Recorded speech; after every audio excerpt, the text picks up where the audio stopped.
Welcome back to another technical video. Today we're going to be going through your question, answering it, and hopefully finding that solution.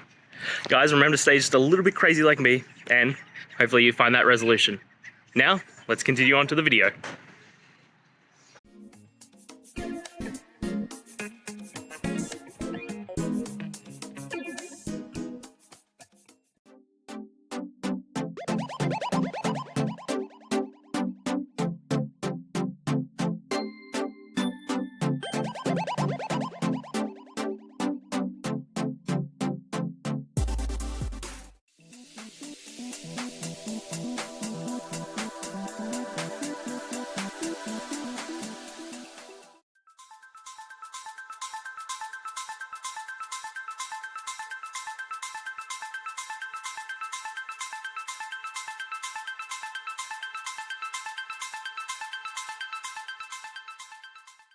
And that's it, guys. I hope this video helped answer your question and you found that answer that you're looking for.